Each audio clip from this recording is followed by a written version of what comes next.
Hi, I'm Jeff Cohn, and I'd like to talk to you about a challenge that I face that I think many people in leadership experience often as well.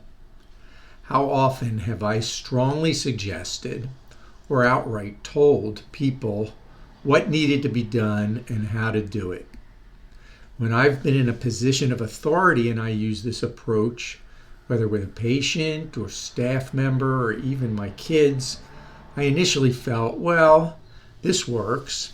They're going to do what I told them to do. I believed my desired outcomes would unfold just as I envisioned. And if my goals aligned perfectly with others, that was sometimes the case. At other times, they understood my perspective and they had alternative approaches that made even more sense to them. There were also instances where they felt that they completely disagreed with me, feeling certain that what I was telling them to do would not work. In these latter scenarios, my authority and desire to control the decision-making process often blinded me to their differing thoughts. The positive intelligence framework identifies 10 different saboteurs that distort our perspectives when we face challenges leading to increased stress, impaired relationships, and suboptimal outcomes. One of these is the controller, which influenced my behavior in the situation I'm describing. The lie my controller tells me is that I must be in charge to ensure that things are done correctly.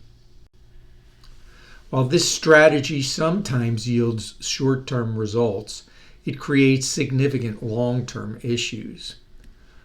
When people agree out of obligation but don't truly support the decision, their commitment is half-hearted at best. This undermines trust, a crucial element of strong relationships. And it leaves me feeling uneasy, questioning if everyone is really on board. I may also feel frustrated that I'm shouldering the burden of leadership while others seem hesitant to step up. 20 years ago, one of my mentors taught me an important distinction between buy-in and ownership. Seeking buy-in implies that decisions have already been made without input from others. This often leads to feelings of exclusion and resentment among those involved, who may not feel committed to the desired outcomes. In contrast, ownership involves partnering with others from the start. While we can emphasize the importance of the outcome, we must seek their contributions to figure out how.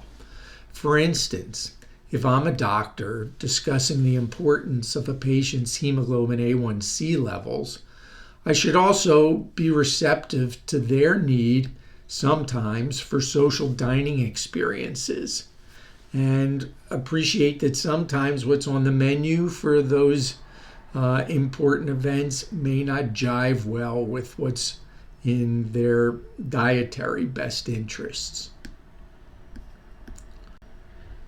By inviting others to share their thoughts on how to achieve the goal, we create a sense of shared ownership.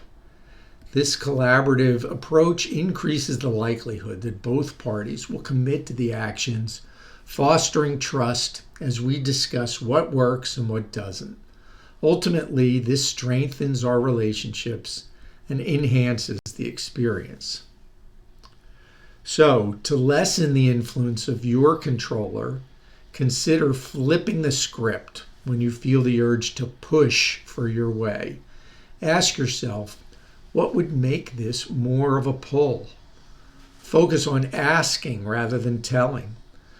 Listen with an open heart and enjoy the journey together. Thanks for listening. See you again soon.